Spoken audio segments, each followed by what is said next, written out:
We asked a human trafficking restoration director your questions about human trafficking. Let's talk about that. There's a lot of good questions and a lot of good answers, hopefully, today. What you believe about God dictates how you will think. Our philosophies dictate how our culture behaves. Politics is simply the enforcement of cultural norms. The truth claims about God, philosophy, culture, and policies will affect what we value. When these things are in alignment, revival is possible.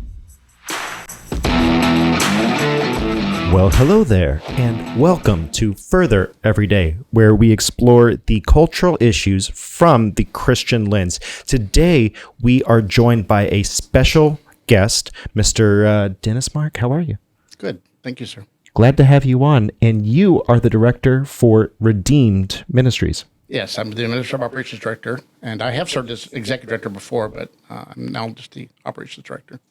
Very good. And you've also served in law enforcement in a few capacities.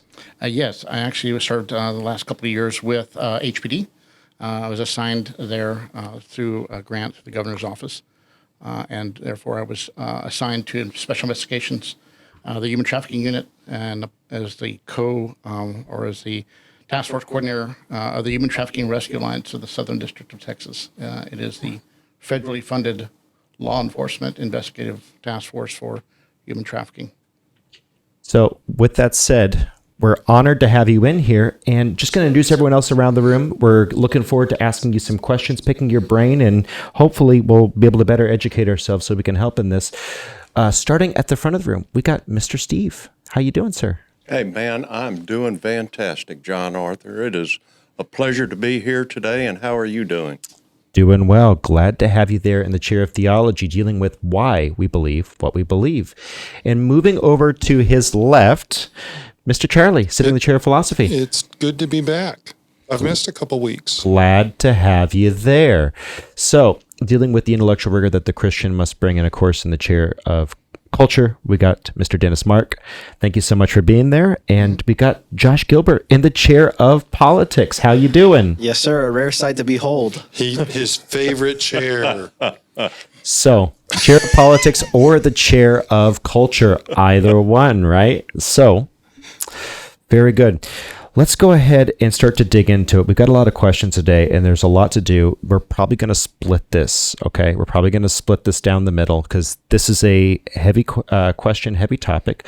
We'll start off with the chair of theology, though. I know that you got a bunch of stuff going on, a bunch of questions for Mr. Mark. Go ahead, Mr. Yes. Steve. Yes, Start off Mr. with Mark. One of the things that I'd like to ask you is, are not Christians simply enforcing their worldview and religion on other people when they force laws on sex trafficking people? Mm-hmm. Yeah, that's a really good question because I think a lot of times the verbiage, especially that verbiage of forcing a certain particular viewpoint on an individual, usually comes from either a point of view related to the buyers and the pimps, the traffickers themselves. Right. So they will use that as a defense as to the justification of their actions, right? So you don't want to force your beliefs on me because this is how I live my life and whatnot. And so that's the morality issue has always been a tough one with the human trafficking. Now, the reality is, and we're going to talk about that probably a lot more, and this word's going to be used a lot, is that term exploitation, right? And so when you get into the realm of exploitation, then it kind of takes away the power of that viewpoint of forcing something on somebody else because, in fact, exploitation is forcing something. They're forcing a worldview and a point of view on them, the victims, right? And Right. So to sit there and say that we're trying to engage in that from a perspective of helping them, then we're not really hurting them as much as they're already being hurt. Right, but you really can't legislate morality, right? You can't, but you can from a standpoint of the exploitation again. So Right. You're not legislating the morality issue. You're doing it against the exploitation of an individual, right? So that's where the fine line becomes, is if somebody's choosing to do this, right? And again, that's always the tricky part because I think a lot of people believe that this is something that people choose to do, right? A woman chooses to be a prostitute. A woman chooses to be an exotic dancer. A person, even labor trafficking, a person chooses that to do brickwork or day laborers or be a maid or a housekeeper or Right. nail salon. So when they are choosing it, that's one thing. So you can legislate. You can't legislate that part of it, right? That's a freedom of choice of that person. But when that person's choice is taken away, now you're not legislating that anymore. You're legislating the exploitation of that individual where they don't actually have a choice. Well, that makes complete sense. Yes. Also, now, how should the church respond to people who are, like, say, actively being trafficked? Well, we've said this for a long time. We've said this for a long time. Really, everything that a survivor of human trafficking, whether it be sex or labor, is sitting in the pews of the churches. And so it's about using the skill sets that most people already have to respond to those needs of those individuals. It's actually about the fear of engagement, I think, is what prevents a lot of this from happening. So Right. I think going into the churches and educating the churches and removing that, because most times when you're talking about human trafficking, there's this element of shock and awe that people like to portray about human trafficking. They want to come in and really sensationalize it to a point where you hear only the bad, you hear only how horrible it is, how much of it's going on, the size of the industry, the amount of money that's made, the number of victims, and what typically happens is you paralyze people with fear, right?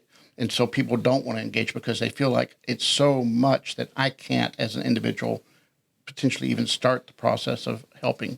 And so that's where we have to stop doing that and say, Right. let's look at the solutions rather than the problem. I mean, that's the typical, way that I would look at things is if I have a problem or somebody comes to me with a problem, I want that person to have solutions. And that's what one of the things that we've done at Redeemed is here's the problem, but here's also the solutions that come with it. And it's not to sensationalize it. It's talk about the hope that can happen because you can provide that as an individual, regardless of what you think you can or can't do. Now, say like those that have been trafficked, what if they stay committed to that lifestyle? And I mean, is there something that you can do for those people? Yeah, and again, that's that word that we always have a problem with because, again, it comes back to an idea that people are choosing this, right?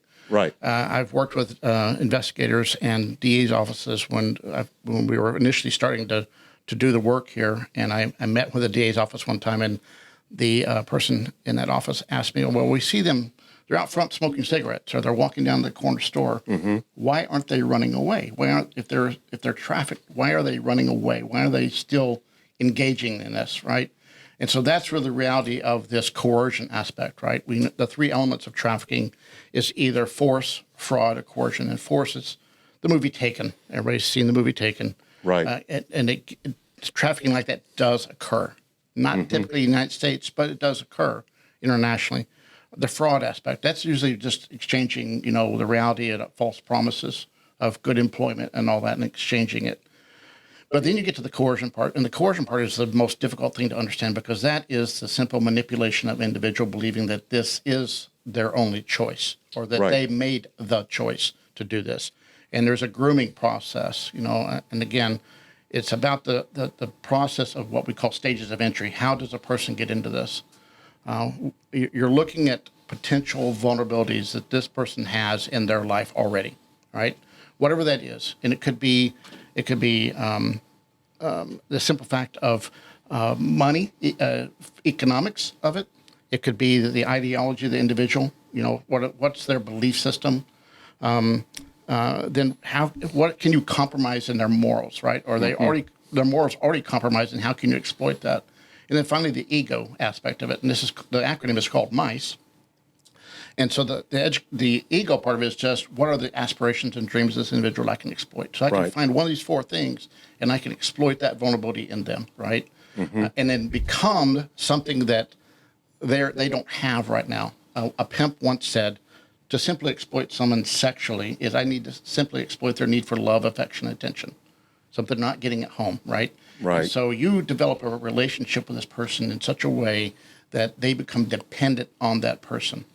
And at some point during that stage of entry, the ask happens, right? Or the capitalization of the grooming process happens, and you say, I need you to do something for me. And typically in a sex trafficking situation, it's usually a boyfriend-girlfriend relationship starting off, right? And so they've groomed them, they've isolated them from their friends, their family. The family really is confused and hurt by the way this person's acting, and so the trafficker can go to the young girl and say, hey, look, I really need you to do this, and if you love me, you'll do this for me. And then she kind of hesitates, then he can draw a line in the sand and say, well, if you don't do this, and obviously you don't love me as much as I love you. And so then in her mind, knowing that if she doesn't make this choice, she loses him and has nothing to go to. So she makes the choice. Really sounds like pimps put a lot of work into it in order to get what they want out of it. Oh, yeah, absolutely. There's a if you go Google, you can go how to be a pimp. You'll find all the documentation on how to do that, how to turn somebody out. So I want to drill down here though, because you've really unearthed a gold mine, and I really want to dig in our heels for just a moment and soak that in, because what you're talking about is very similar to cult-like behavior, because they're creating themselves, they're positioning themselves in that place where Christ is supposed to be in our heart. The pimp is. Right. And so when someone is being trafficked, what you're dealing with is an individual who is, they're in need of the right individual, the Christ, to fill that void. We have the solution to the abuser. And that's something that as Christians, we should be on the forefront. And yet people, as soon as it never fails, first time I met you, it's not the first time I run into your ministry, but the first time I met you was at a church event, and half of the people or a quarter of the people of the church who were going to show up showed up, because people get squeamish, and it is sick. It's like abortion, where people are overwhelmed, like you said. You just hit on something, John Arthur. I was thinking about this earlier today. We've done the topic on abortion last week and this today. And I was sitting there in my mind, I'm going, which one really takes a precedent over the other? And I'm not sure you can do it with these two. No. They are so intertwined. They're hand in hand. So when we're looking at this from a theological concept, the person's question about what can we do as Christians, we are the only answer. And that's not a trite answer. Right. Because one of the things that I've heard you say is that these individuals need a family, a structure, and this needs to be people who care for them, who truly care, unlike the individual who says that they do. They say, and this person has built this relationship of trust where you now have intermingled feelings of betrayal, but also codependency.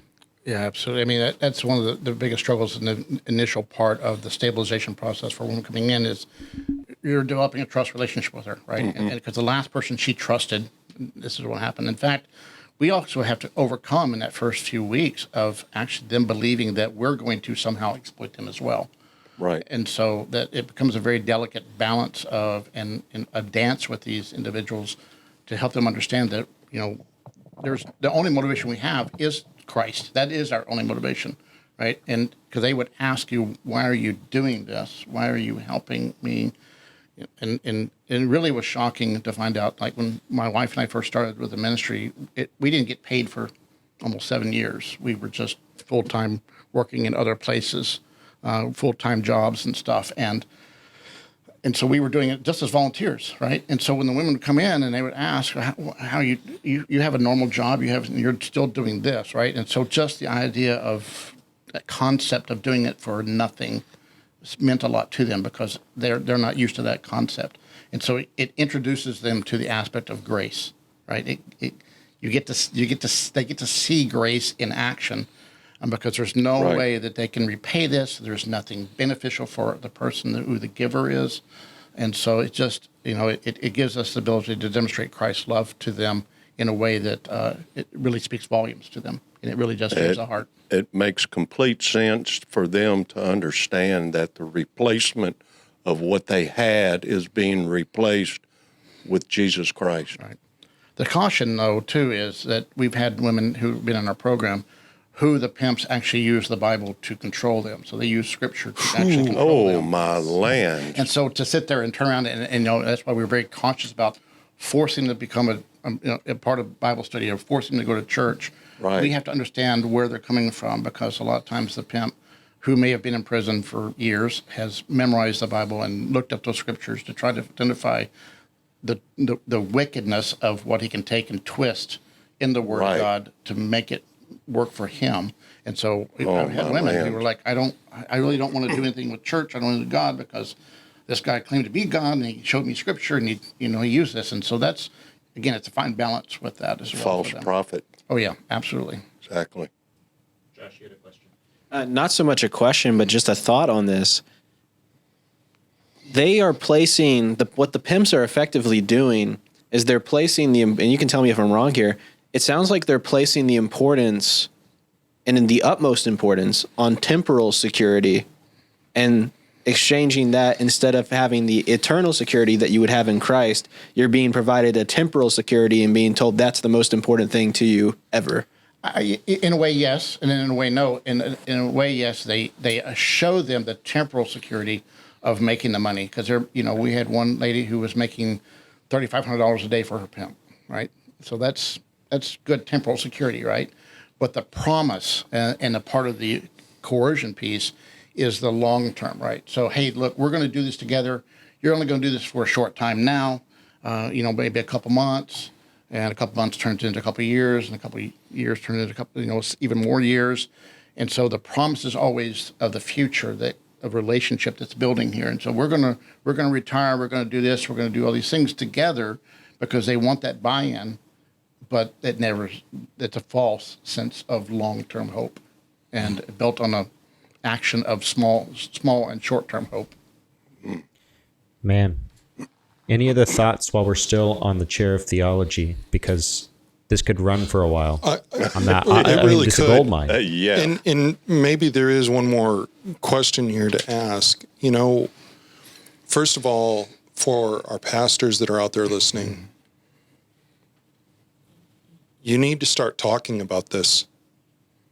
I mean, I understand when we talk about Job, that's an important thing to cover. When we talk about the book of James, that's an important book to cover. When we talk about Genesis, that's an important book to cover. But people, when they come to church, they're looking for something that they can apply in their lives. And it kind of broke my heart there, Dennis, to think that Christians are so overwhelmed by the shock and awe of it that they don't feel like they can make a dent in this.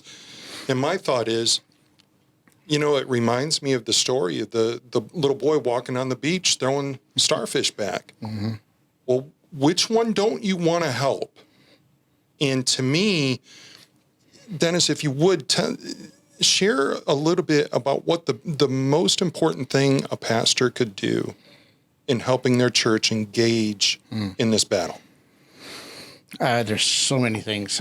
So let's start at the maybe the root cause of some of this. Of course, idolatry is the biggest issue here. That it's the trunk of the tree of sin, and so just helping people grasp that reality of what idolatry looks like. And when I say that, it means we're spend time chasing after things that are lesser than God, right? So that's really what it is, and really what happens in most cases is you have fathers and husbands in households that do that. They chase after lesser things, and so they're occupied with that, and they're occupied with self-satisfaction and self-pleasure. There's three things that motivate us in life.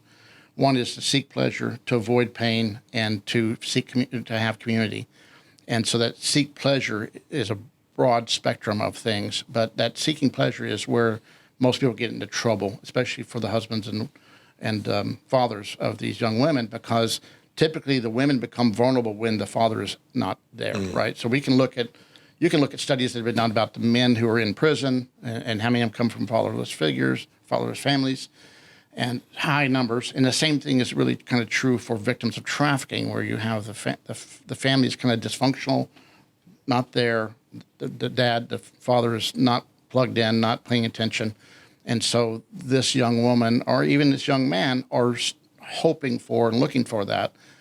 And And so there have this weakness there, this vulnerability that's now generated in this person who's going to go out and look for that person who can pay the attention, right? And oftentimes the father and the husband is also the same one who is pursuing the pleasure and becomes the consumer of sex and drives the demand up, right? So you have this father who's killing two birds with one stone, his own desire.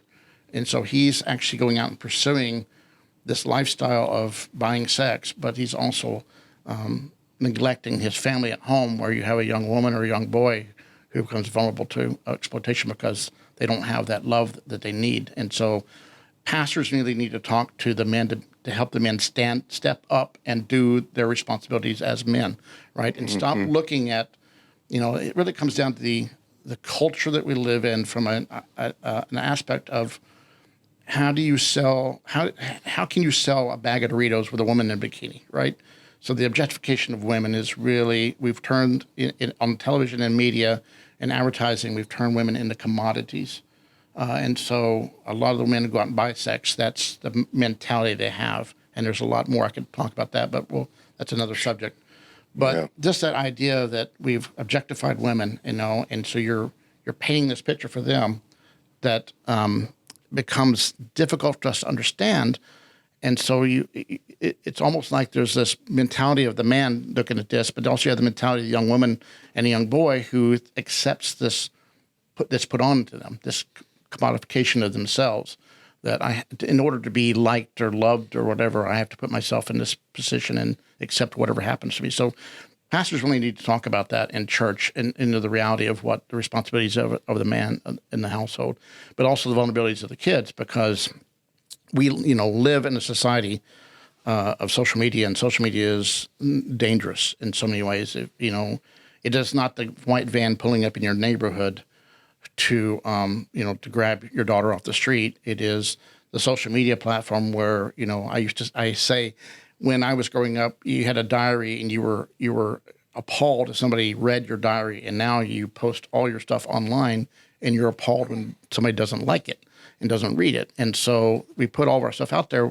and people pick up on that, and traffickers look for that, and they look for that disappointment and dysfunction in a family, and that's where they attack them at. I've worked with a case where the mom had a homeschooled daughter. She had special needs and was homeschooled, never went really anywhere. And so one night she's noticing that her daughter's got her phone in front of her and she's eating dinner, and she's kind of curious that maybe she's watching a video or something. And so she didn't really think about it, and then kind of was able to walk around behind her daughter, and there's a pimp watching her eat dinner with her family in their home, right? And so this guy's just watching them and listening to the conversation and getting to know the family, getting to know this girl better, and kind of knowing what can I use against them to get her.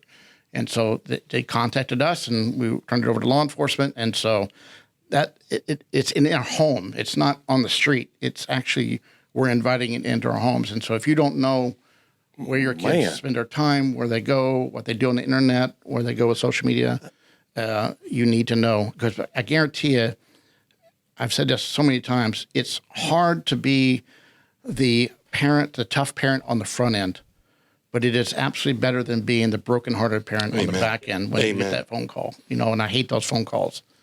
That's a good word. Man, just something to think about. When you have the opportunity, take it. And it's a matter of investing into their lives early. And one of the things that my parents did, and by the way, if you want to be really conservative about how you train up your children, mine were, but they said stuff early. And again, if you haven't figured out that this podcast is not for small ears, okay, go ahead and get them out of the room. But my parents said stuff to me when I was young. They said, if someone ever tells you to take off your underwear, if someone ever tells you that they want to see this, or they talk about these certain things, this is at 4 years old. And you know what? That's okay. That's not going to scar a 4-year-old, right? I mean, but that's going to change how they think. My parents described pornography without getting into the depths of it as a 4-year-old. They said they'll show you pictures of people who are nude. Man, don't a lot of us wish we got that warning early? and we're going to talk about pornography. Right. But- Yeah. The grooming process is, again, is a slow melt into that world. We understand how the brain develops, and I watched a podcast just recently, or actually a TED Talk, I guess recently. The gentleman was talking about the fact that kids from up to about 1 year old, maybe 1.5, they discover their identity as self, their actual person, right? So they look in the mirror and there's my hand. So I'm now realize that I am a person. I have this identity here as a human being. About 2 to 3, they start learning the emotional identity, right? And so that's where you hit the terrible 2s and terrible 3s, because everything is about, gratification. You're hungry, you're thirsty, your toys, whatever you want, you're going to fight for. Me, want. Right. And you're gonna have a meltdown in the middle of the store and be crying. Like, I want this candy because I'm hungry. And then at that point in time is when they come to realize the parent is not having the meltdown. So now they understand that there's an emotional identity difference, right? So there's that disconnect. And so they're like, okay, well, I have my own emotions. And then the third phase, and we kind of go from 4 years on up, which is why when you said 4 years old, I picked up on that. From 4 years on until adulthood is the understanding of the right and wrong identity, right? We have the ability then to understand the rules, like dogs bark and cats meow, right? And so if you try to change that, then they're like, oh, I don't know, that doesn't sound right. So you're getting to a place now where kids are being developed. They're trying to develop the right and wrong, the rule sets and all that. And when you start injecting things into there that makes things normal, that is not normal, then you are, you're setting up a rule standard for them that they will accept, black and white. And it becomes very dangerous. And so that's really what pedophiles do in the grooming process of getting a child, to turn them out for either for their own use or for commercial sexual exploitation.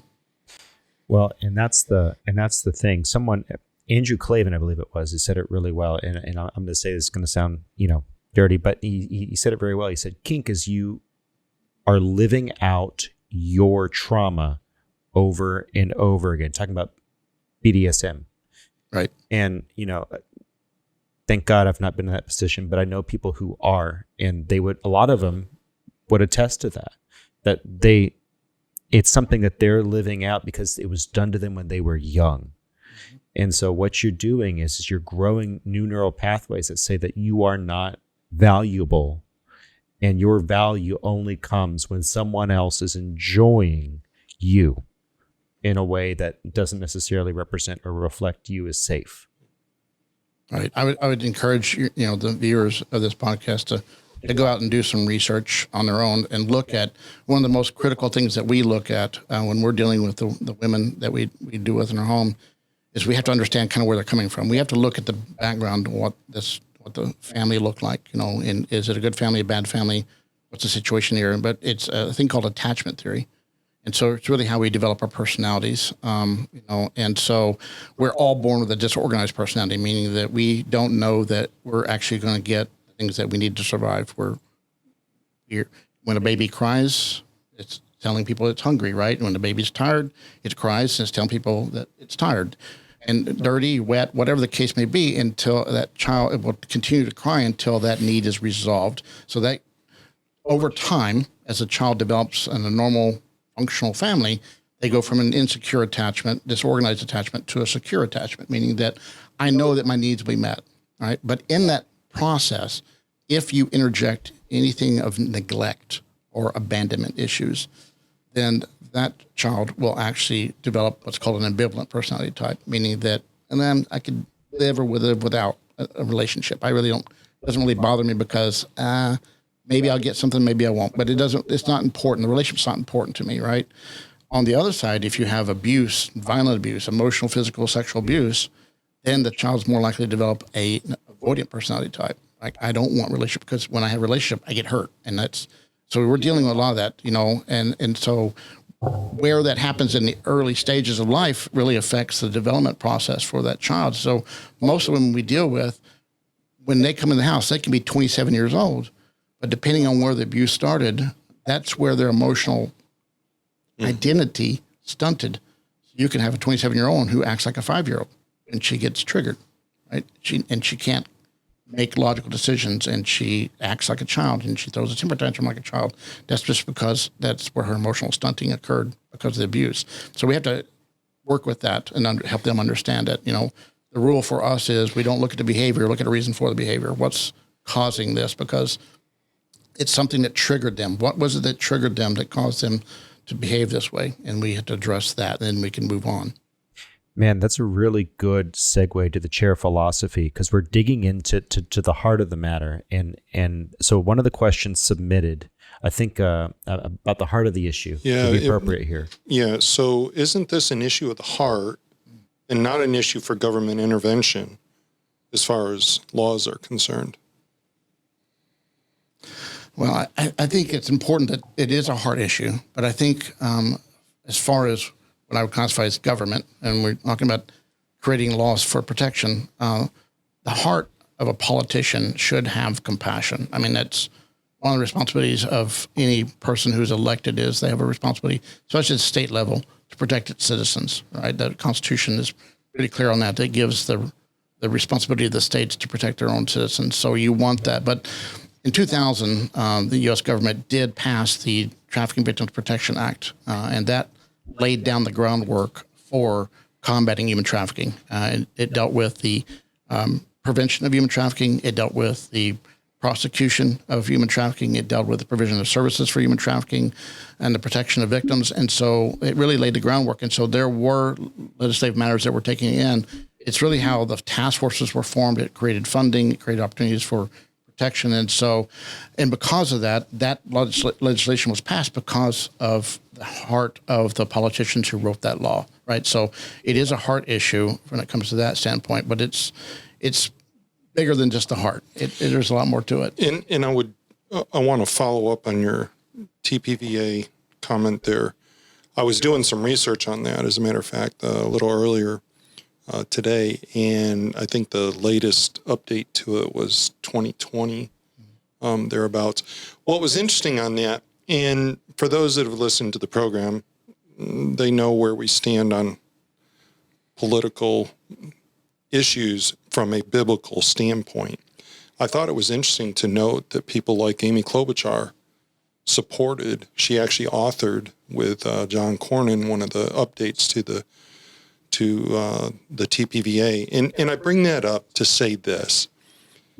We live in a day and time in which it's hard to find politicians working together. Of all the things to work together on, thank you for at least doing this one, and I hope more of them do it. And I think that can continue. I do want to ask another question here. And this is an interesting one, because I want you to speak to this as it relates to not just human trafficking, but in other quote-unquote industries. Here's the question. Don't laws prohibiting a commodity simply create a black market? Yeah, I think the reality to this is, but since prostitution in the United States is actually illegal, it's already an underground market, right? It's already there. It doesn't look that way when you walk the blade or the track down on Bissonnette at 6 o'clock in the evening until midnight past. You see, hundreds of women walking around scantily clad, and so it doesn't look like it's completely underground, but it's still an illegal issue, and so that's the hardness of trying to figure out, do we legalize it to where we don't do this, right? Do we open it up to where people are be able to free exchange money for sex? And the answer really is no. And while it makes sense in certain ways, I did spend some time in Australia with the Australian Federal Police and their human trafficking unit, and that was one of the things they were dealing with. Is they had just in certain provinces, certain areas of Australia, they had legalized prostitution. And when they did that, and they'd also shut down their borders at the same time, so people weren't coming into the country as much. When they legalized prostitution, it actually increased the demand for sex. And since they increased the demand for sex, that meant the victim's age started getting younger, because now you got to have a supply system in place to meet the demand. So would you say I want to stay on the human trafficking aspect here, but would this relate the same way to marijuana? Would this relate the same way to other drugs, stronger drugs, and so on? Yeah, I mean, if you understand, again, we're really dealing with addictions here, right? So we're going to talk about drugs. We're talking about how people use something and then they escalate to something else. And the reason that is because of the reason that when a drug is taken, it releases chemicals in the brain that bring pleasure. But the first time is always the highest. It's never going to be that high again. And so you become termed chasing the high. So you're always looking for something to get that.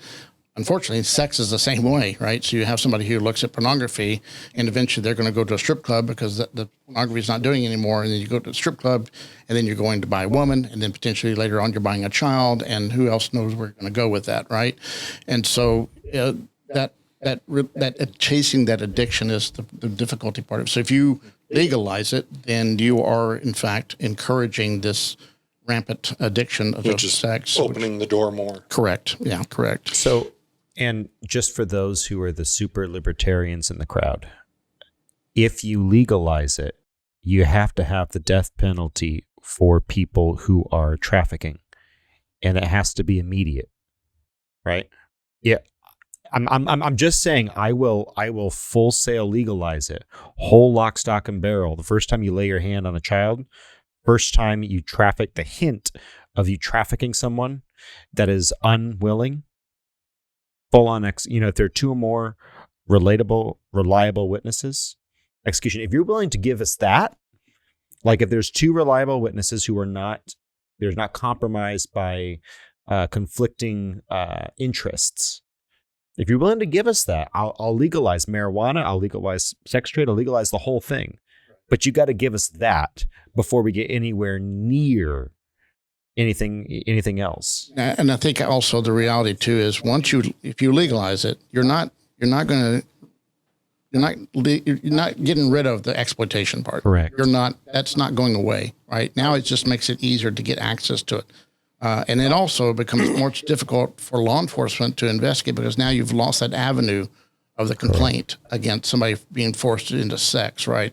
Because now everybody's like, well, it's legal. I mean, I've seen that in Brazil. I went to Brazil and spent some time down for the World Cup in 2012, and it's legal there. And so it's not about sex trafficking there. Now it becomes bonded servanthood.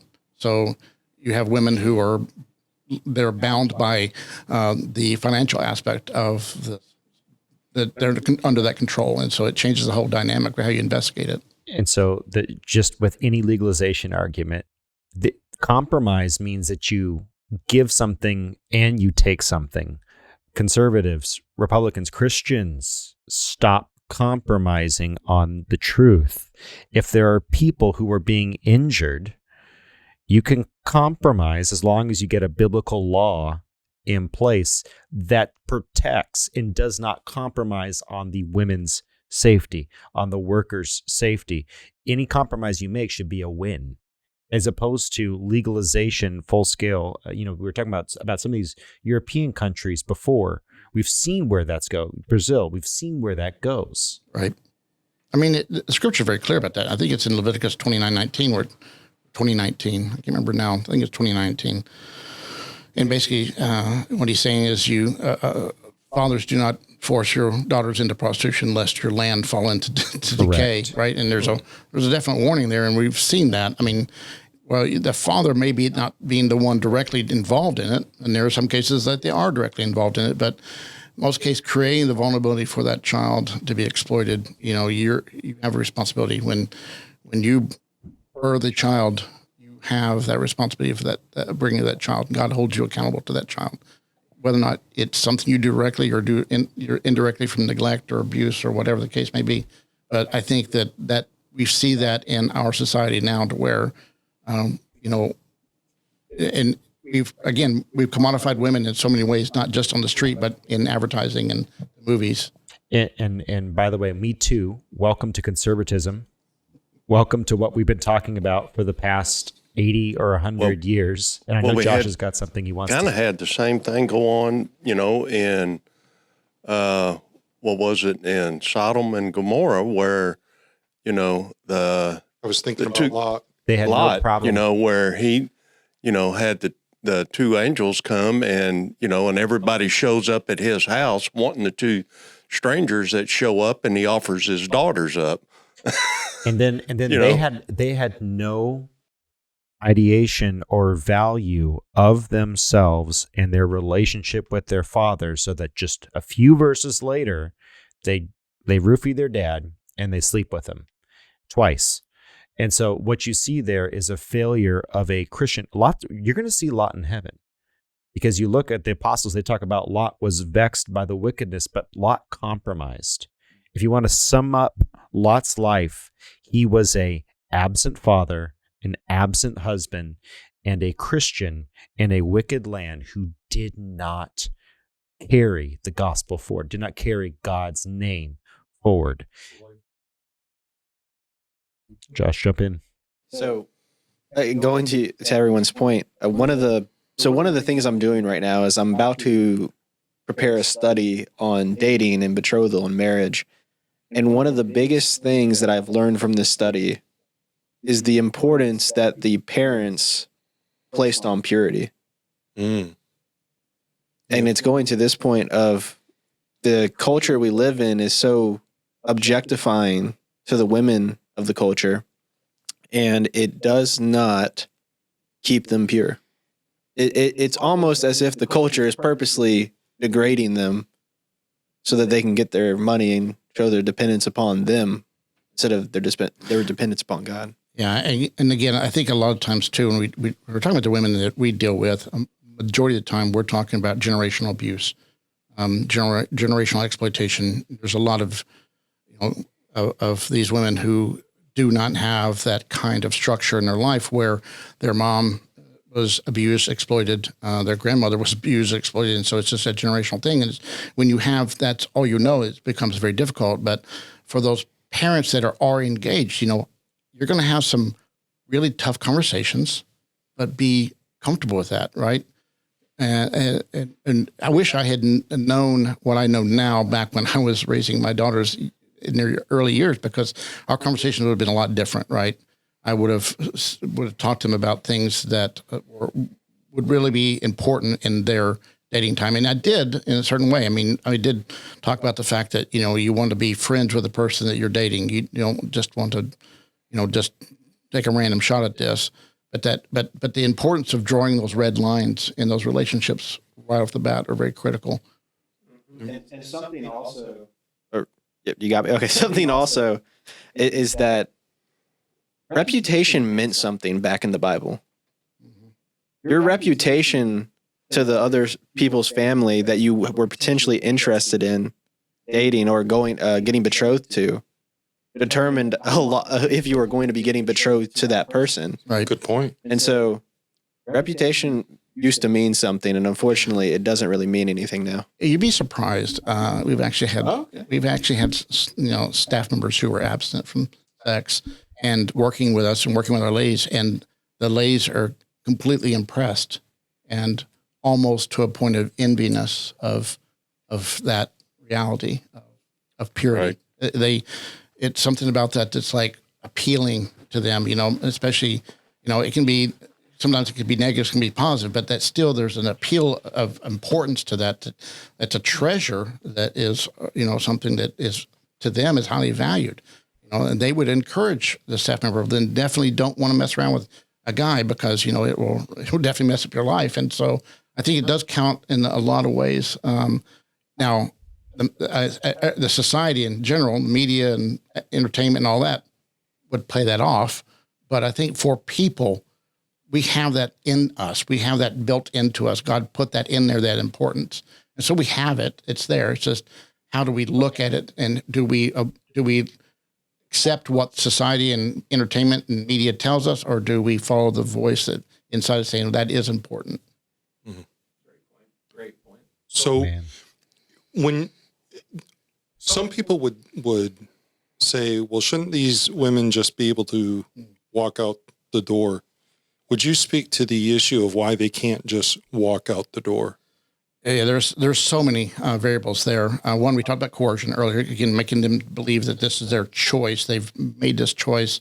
They've accepted, the situation that they've put themselves in. Even we've had women who have been out years now still struggle with this, still, saying, well, he didn't hold a gun to my head. I freely chose this. I knew what I was getting myself into. And so you have that. But then you also have, like, we deal mostly with, when you're dealing with other cultures, right? So let's say, for instance, we take somebody from the Asian community, right, who's been put into this situation. And sometimes, not all times, but sometimes the family is kind of responsible for that. They've sold them into this. They've raised them into this to be sold into this work. And so if you go out and try to rescue them, try to recover them, try to draw this out, the factor of shame of, betraying their family honor is so much more important than their own well-being. And so that's a big part of that for them, is that they're not willing to, I can't put shame on my family because of this situation. I have to fulfill this obligation or my family will be dishonored in my home country. And then there's also the threat, hey, look, another part of coercion is, if you don't do this, we know everything about your family, we're going to harm your family. Maybe we'll go get your kid's sister and turn her out. And so that power of threat on family members is another way. So we don't know the backstory. That, when you look at somebody in a situation who's in a brothel or in a strip club or working online, you don't know the backstory of that person, how they got there. That's one of the things I taught law enforcement when we're doing the interviews, is to not ask the why questions. Like, why are you doing this? Because that's a shame question, right? They know why they're there. You know why they're there. So why even ask that? The question I ask law enforcement is, tell me how you got here. Tell me how you got to this point in your life. Just tell me your story, and oftentimes they'll tell the story of, where it started in their childhood and who abused them and how, when they started using drugs to medicate themselves and to disconnect from the pain that they were feeling.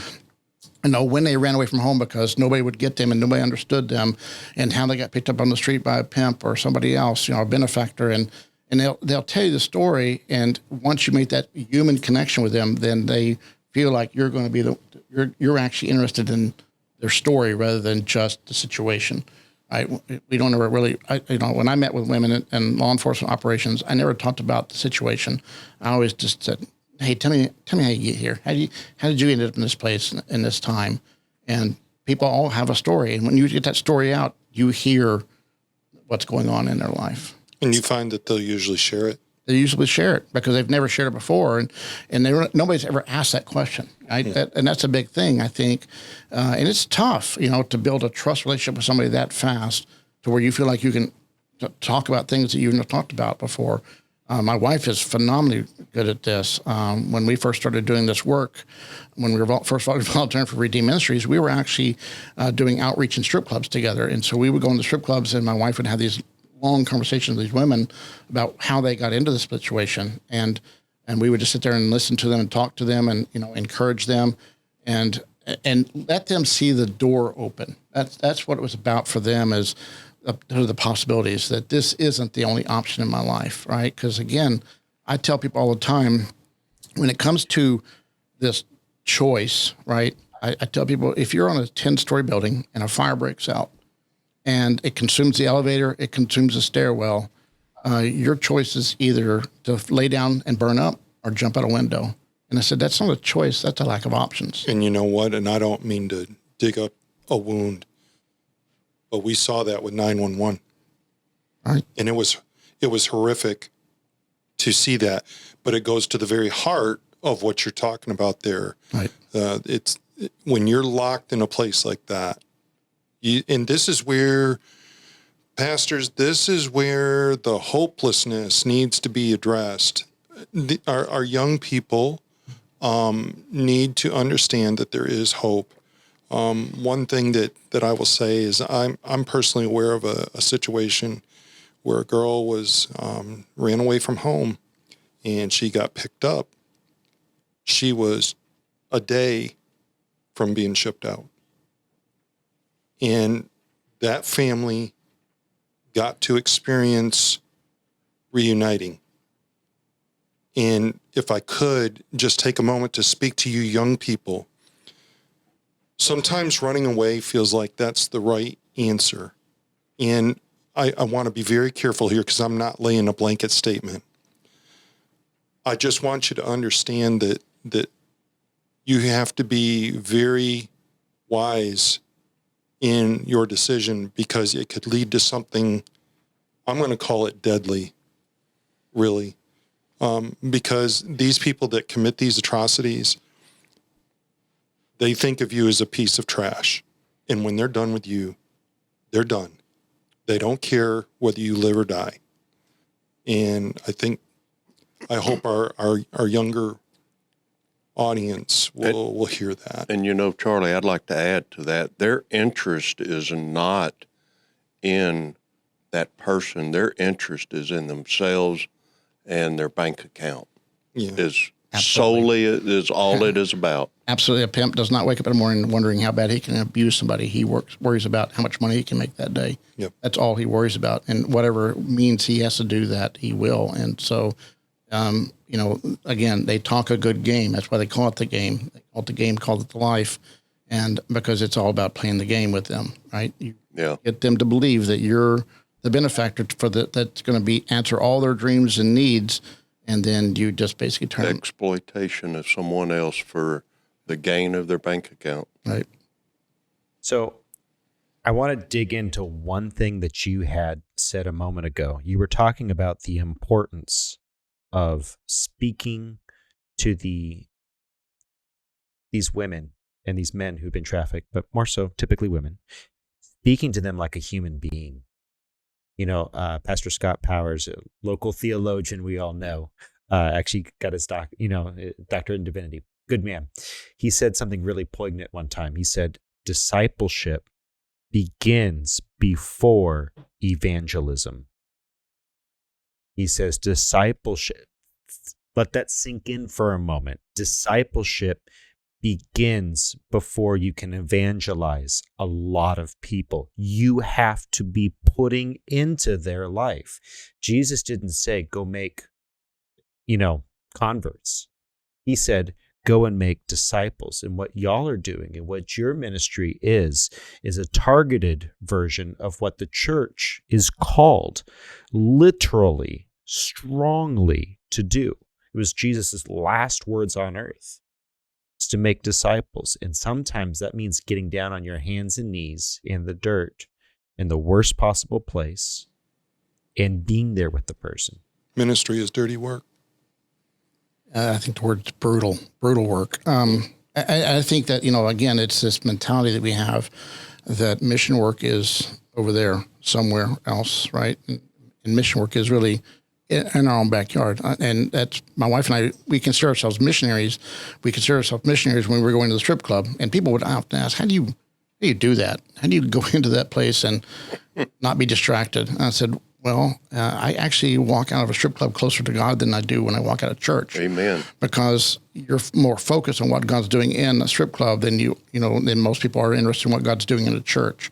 Because most people, you can see them in church and they're, halfway through, they're like looking at their watches like, well, when's that game start? And what are we having for lunch? And I got this project due tomorrow. But when you're in this environment of brokenness with people and you're looking at their brokenness and you're identifying, where this person is and where they're going and where they've been in the past, you don't think about life, your own life. You think about them. And so that's really the importance. And that's where the value we've been put on what we do. And when you think about the number of victims out in the world, we always say we're worried about the one that's in front of us right now. That's the one we need to worry about. And so it becomes the focal point. And so, we've got to get to a point where the church really steps up into the responsibilities they have, because the scriptures are very clear that we're not saved for ourselves. We're saved for other people. Our pastor says that all the time. You're saved so that you can go out and make disciples and reach other people for God and help them with their brokenness and understand their brokenness, because you have your own brokenness. And your brokenness may be the very thing they need to hear about in order to understand who Christ is in your life. So, And just to pile on one more, and I want to get your reaction to this. There was a pastor in Arkansas I was visiting, and he said something really interesting. He said the American church has this idea that the quarterbacks, or not even the quarterbacks, the coaches need to get out on the field and play ball. Whereas the coach trains a team and spends time encouraging the team members.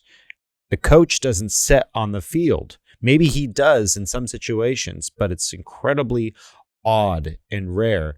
The coach is supposed to be training and preparing the team for the field work.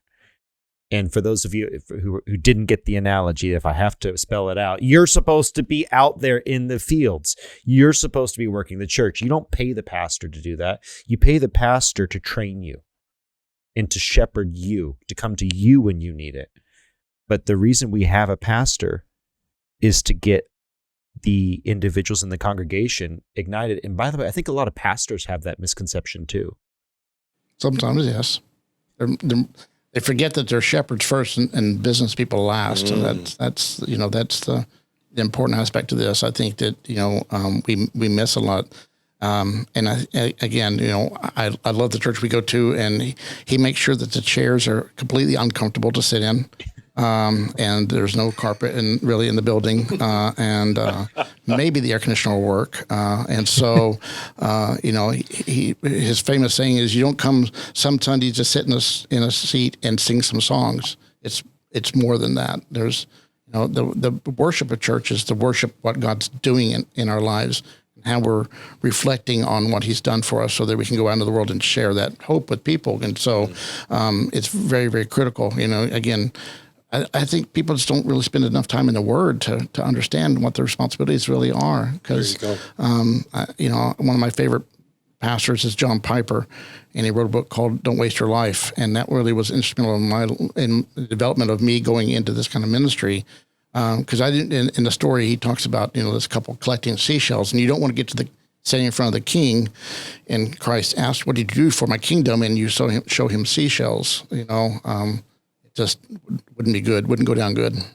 Well, exactly. And he even talks about that, you wicked and foolish servant. When you hide away your talents because you're afraid of what God will or will not do. And so we're kind of coming up on a break point, because we're going to take this and we're just going to keep rolling, but we're going to just say goodbye to y'all for a week, because this is going to be a long haul, because we have too much to get to. We had some great questions come in, and we would really, really love to get some of those in and give them the right time they deserve. So let's go around the room just a little bit and give a wrap up for this week and some hope for next. So, Chair of Theology, what is a good takeaway from theological perspective about God's innate worth? What should we be doing with discipleship and evangelism? I think that as far as discipleship and evangelism goes, I think the church needs to be spending more time on, say, ministry locally than they do spending more money on, like, buildings, programs, or even ministry that's like overseas. Granted, okay, overseas ministry is important, but I think some churches have a tendency to spend way too much money on money that goes overseas instead of ministry money that should be spread out locally for ministries, say, just like what he's talking about here. This is important stuff, man. I mean, extremely important stuff. Absolutely. Unbelievably important stuff. I mean, we could have people here that would spend time going out and volunteering for these types of things. It's unbelievable. There are people that would just be amazed to do stuff like this. So just going to go ahead and get part of this, because we're covered this more in part 2, but I want to get your reaction to that. What do we need to be doing as Christians? What kind of time commitment do we need to be providing? Because this is a serious thing. And then if you're not able to be part of the direct hands-on ministry, what are the needs of a place like Redeem specifically, but in general, what are things that people can do to help these ministries? There's again so much. So when we talk about direct care services, again, it is specialized care, so there is a lot of training that you really kind of need to go through. But we're looking for people who have the willing heart, right? And again, most people we bring on staff with us, we tell them this is not going to be your normal job. In fact, it's not a job at all. It is full-time ministry is a calling. You have to be built to do this work. And so that's important. Volunteerism is there's so many aspects to the way people get involved. And again, like we've had people come and put ceiling fans up or repair a toilet or, these things that you just don't think about in the day-to-day stuff, transportation needs, teaching a class, teaching somebody literally how to use the dishwasher or how to wash clothes because they've never done some of these things that we take for granted. We take for granted so many things that these women need. And so from a hands-on standpoint, there's lots of things that are needed in a day-to-day basis. Now, as far as giving, I think that's one of the biggest difficulties when it comes to overseas ministries is the buck travels a lot further in overseas ministry, right? So you get to say, well, for $30, you get to feed this child for a month, and right. That doesn't happen here in the United States. And so, but our way that our program works is we compare it to like a medical situation.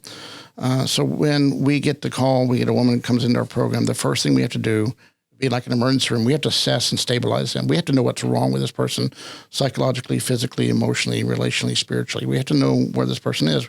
We have to assess and stabilize them. That takes anywhere from 6 months to a year sometimes, depending on the level of trauma. But once we assess and stabilize, then we can get them into the process of the actual care, the actual specialized care. So the first spot would be like an emergency room, right? You're going to go assess. The next stop for that person, if they got a serious injury, like a limb's been removed, then they're going to go to ICU and they're going to be specialized care, which specialized care costs money, right? Anybody been to ICU before? Sure. It's expensive, right? And so even the emergency room is expensive.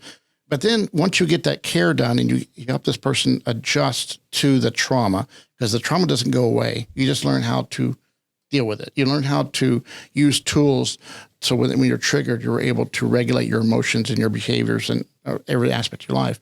So basically that next stage is the transition phase or the rehabilitation phase. This is learning how to live with this disability that you now have. Trauma is going to be disability for the rest of your life. So it's basically that process. And so, it again, that takes specialized people in a specialized place. And that's why it takes money. We need people. If you can't go, then send, right? That's very clear in the scripture. Absolutely. Moving over to the chair of philosophy, we went through some of the questions and we've got some real zingers that are coming in part 2 of this. But when it comes to answering the culture, because when you're talking to folks, some of these questions came from friends, right, who struggle with pornography, and it's in the back there, and they bring these arguments forward. How important is it to have that philosophical rigor, and how do we need to go about finding those answers, plumbing the depths of Scripture, and also knowledge to do that? So. The biggest takeaway I could give here is I think we need to do our research. If you know of a ministry that is involved in human trafficking, you should probably try to meet with some of those leaders and learn about it. You can get on the internet and you can find some pretty good material about what this is all about. And then what I would recommend that you do is just think about your daughter being put in that place. Exactly. And then tell me how much you should get involved. And I want to be very careful here because I think, Dennis, you really hit it well. This is not for everybody. And I totally get that. But I think for Christians, we walk around in our own isolated little world, all protected, and we think this will happen to somebody else. That's a lie. Amen. That is a lie. It's irrelevant till it happens to your daughter. Amen. And right. I think... Or son. That's right. And I think that's the biggest takeaway I could give here. And if I could add one more thing, pastors, we've got to do a little more from the pulpit to address this. I'm not saying you preach on this 52 weeks a year. I'm not saying that. But I am saying, get your church involved in crisis pregnancy centers. Get your church involved with human trafficking work, and understand the difficulties. And even if you can only go hang a fan, go hang a fan. It helps. It makes a difference. So I just want to get your thoughts on some of that, because he said something interesting with pastors. How would you approach a pastor who this is not on this pastor's radar? Human trafficking, just, it's not even there. How would you go about approaching that with a pastor to bring him up to speed and get them to buy in? Well, so there's several areas here that I want to cover. One of the courses with your congregation, understanding, who you're dealing with and your families and stuff, right? Looking for those opportunities to where you have something going on within your congregation, the families there, that maybe some of their stuff they're struggling with, to address those needs and really speak to the families about, look, the importance of safeguarding your children from the internet, from social media. That's very important. But looking for those situations where, we've had women who were daughters of pastors who got exploited. And so it can happen right under your nose, right? And so it may be just a simple fact of talking to the families as to what to be looking for in your own child in that situation where you see behaviors that are not, they'll say normal, because teenagers seem to have this whole genre of unique experience that we deal with, right? But there's always something outside the norm that needs to be addressed and looked at, right? Especially if they're spending more time away, they're getting in more trouble. There's a disconnect there going on, and have those open communications, because the child needs to know they can come to you no matter what the situation is that they're in, and they're not going to get in trouble. You're going to help them, because I've had so many cases where the daughter did not know how to tell her parents that she was in trouble. Right. And so just being able to have that open line of communication is very critical. Two, again, addressing this misunderstanding about the whole situation here, that women by nature don't choose this kind of lifestyle. Right. There's always going to be some kind of backstory. I really, and this old saying, no woman wakes up in the morning wanting to be a prostitute. It doesn't happen. Right. So just changing that mindset for the men out there to that reality of what it is that they're looking at, right? Because we may not be able to change this generation now, but we can change the next generation of how they look at women. Amen. That's important, Amen. right? And so we have to combat the culture in that capacity. The second thing is to really understand what human trafficking is, right? Because I won't name the church, but I had a conversation with a pastor one time, a senior pastor of the church, and I said, hey, look, we'd like to come in and kind of explain what human trafficking is, because I think people don't really understand it. And I said, you got to know the realities of it, what it looks like. And he was like, oh, no, I think we're good. I think we're good. And not even a week later, one of their staff pastors got arrested on a solicitation of prostitution charge, which was an anti-trafficking operation, right? And of course, that whole church suffered from that situation, right? And it would have just been nice to have a quick lunch and learn and go, look, that person online, they're not there because they want to be there, and so just changing that mindset for the men is very, very critical, especially for church staff to understand, and to understand really the reality of what it takes to get out of that situation for them, because for them, it's not just simply stopping. You can't just take a woman out of the situation and put her in an apartment and everything's going to be great. There's a lot of ups and downs with that. And I tell them, it's a process of sanctification, just like it is for us. It's a journey. We're on a journey with God rescuing us every day from ourselves. And so it's the same thing. Amen. And not to take away too much thunder from next week, because we never got quite south of philosophy here, but culture, politics, and economics. I do want to get a word from you, because you're sitting in the chair of culture. I want to get a word from you on exactly this great segue into the kind of culture that we need to start to breed. Because Howard Stern famously said one time, well, if they want to do it, more power to them. But if you make you make a woman do it, then shame on you. You need to go. He said something like, you need to go to hell. So, Howard Stern. there's something fundamentally wrong with that whole paradigm, and you just hit on it. And this is the question I was going to ask you. I wanted you just for a moment, don't give away too much for next week, but dig a little bit into what kind of culture do we need to be ascribing, or rather enforcing as Christians? Because we outnumber the non-Christians in America. We can be the thermostat.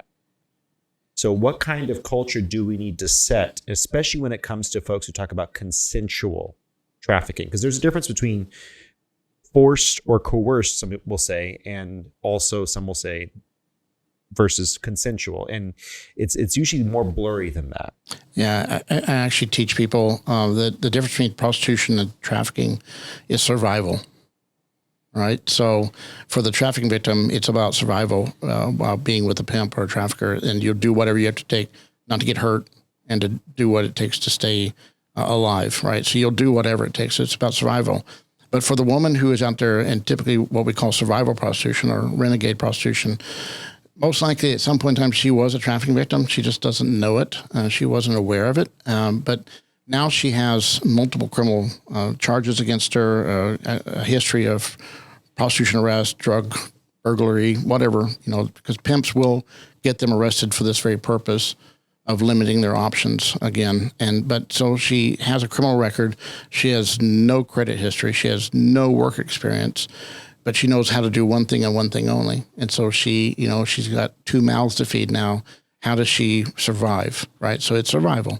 And again, that's where the church can step in on both cases, is understanding what it is to be a victim of the trafficking situation, but also to be an understanding of the victim of the culture that we live in, to where these women don't have the necessary empowerment they need to live independent, sustainable lives without having to sell themselves, right? And then shame on the person who pays for it, right? So you're Yes. empowering them in a bad way. You're enabling them in a bad way, rather than going out and buying them and go, what do you need to survive, right?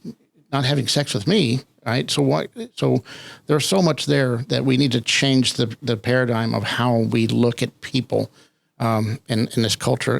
We live in a very self-centered, selfish society, Yes. and about my own pleasure, and I don't really care about anybody else. And advertising tells you that you're not successful in this car, this house, this place, and that's not what it's about. Man, you just made the zinger of the year: empowerment versus enablement. Yeah. Empowerment versus enablement. Enablement is something that is allowing you to sin. Empowerment is putting you in relationship with God and God's power. Right. And that's not for your use, that's for his use. You are now suited to his purposes, which are the best thing that can be. And that's what we need to be about. We need to be about empowering people in Christ through Christ. That was beautifully stated. Moving over to the chair of politics, just a short take away what we need to be doing when it comes to Christians in the United States.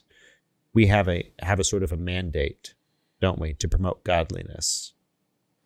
100%. And one of the biggest takeaways I've taken. One of the biggest things that I've taken away from this first half of the conversation. You cut yourself. Was how important it is to listen to these women. Yes. And that's one of the biggest aspects of combating human trafficking, is listening to these women and their stories. I remember when I was in college and I was a part of the Beta fraternity, there was a sorority on campus called Zeta Chi, and they had an event every fall semester where they would bring someone who is a survivor of human trafficking to come speak to all the fraternities and all the sororities. And then all the sorority members of Zeta Chi would stand around, and you would go to each one of these members and they would have a story of a human trafficking, or someone who is currently in human trafficking, or somebody who had survived human trafficking.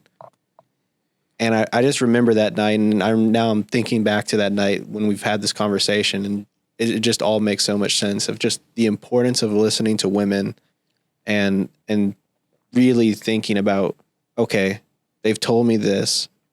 Am I going to try to fix them, or am I going to try to empower them, enable. You see what I'm saying? Yes, empower them. Exactly. Yeah, I think I first started doing this ministry. One of the first things we noticed is the laws, or the lack of laws, that really related to the issue from a standpoint of exploitation.